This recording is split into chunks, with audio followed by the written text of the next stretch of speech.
salah satu keistimewaan Ramadan adalah karena di dalamnya terdapat satu malam yang mempunyai bobot khairun min alfi syahri. Satu malam tetapi lebih baik daripada 1000 bulan. Kita sebut itu sebagai Lailatul Qadar. Kapan sih Lailatul Qadar itu? Dan bagaimana kita harus menyikapinya? Sepakat sebagian besar para ulama berdasarkan riwayat dari hadis bahwa Lailatul Qadar itu jatuh pada malam-malam ganjil, salah satu dari malam-malam ganjil di 10 yang akhir dari bulan Ramadan. Bisa dia tanggal 21, 23, 25, 27, 29 di malam-malam ganjil dari 10 yang akhir. Inilah rahasia kenapa baginda Rasul kalau sudah masuk 10 yang akhir dari Ramadan, hamparkan, sing-singkan lengan baju, hamparkan sajadah, dan lebih banyak di masjid ketimbang di rumah. Ini bedanya baginda Rasul dengan kita. Kita sudah memasuki 10 yang akhir, gulung sajadah. Tengok 10 yang akhir, barisan tarawih di masjid mulai mengalami kemajuan. Orangnya makin susut. Sudah berpikir mudik, sudah berpikir beli pakaian baru, sepatu baru, baju buat anak, oleh-oleh buat orang tua, sehingga konsentrasi ibadah buyar. 10 yang akhir Rasulullah sing-singkan lengan baju, hamparkan sajadah, lebih banyak di masjid ketimbang di rumah. Nah, mereka tentu yang ingin mendapatkan Lailatul Qadar, menemukan Lailatul Qadar, harus sudah berniat dan berjaga-jaga sejak awal Ramadan.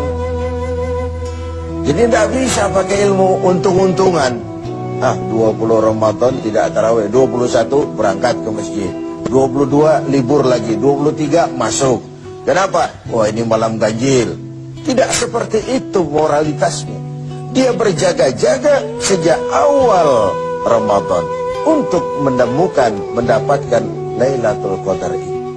Bagaimana kita harus menyikapi Lailatul Qadar ini? Tentu kita harus melihatnya dari sisi betapa rahman dan rahimnya Allah itu. Maha kasih, maha penyayang, maha pengampun, maha menerima taubat. Umat-umat terdahulu sebelum kita diberikan umur yang relatif panjang. Nabi Adam 2000 tahun, Nabi Nuh 950 tahun. Rata-rata umatnya sekian itu umurnya. Jadi secara hitung dagang, kalau 300 tahun mereka bergelimang dosa, kan masih punya stok 400 tahun untuk bertaubat. Umpama hitung-hitungannya harus begitu. Kita umat Nabi Muhammad ini, umat terakhir ini, diberikan umur yang relatif pendek.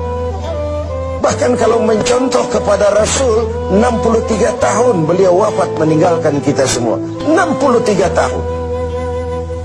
Taruhlah kita seperti itu. Kalau 40 tahun kita bergelimang dosa, sisa umur cuma 33 tahun, ditebus dengan taubat seperti itu, kan belum seimbang neracanya. Apa dosa lalu harus tidak terampuni? Apa tidak ada peluang untuk melakukan pemutihan terhadap seluruh kesalahan yang pernah kita lakukan? Dari sisi inilah kita melihat makna Lailatul Qadar.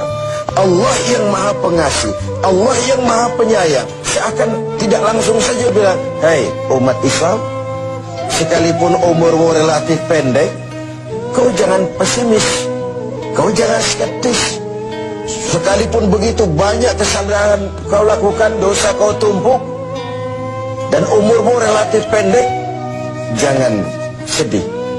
Aku berikan kepadamu waktu dan tempat yang punya nilai spesifik. Waktu dan tempat yang punya nilai istimewa. Tugasmu memanfaatkan peluang yang diberikan itu. Itu sebabnya ada penggandaan nilai pahala. Sholat berjamaah pahalanya 27 kali lipat daripada sholat sendiri.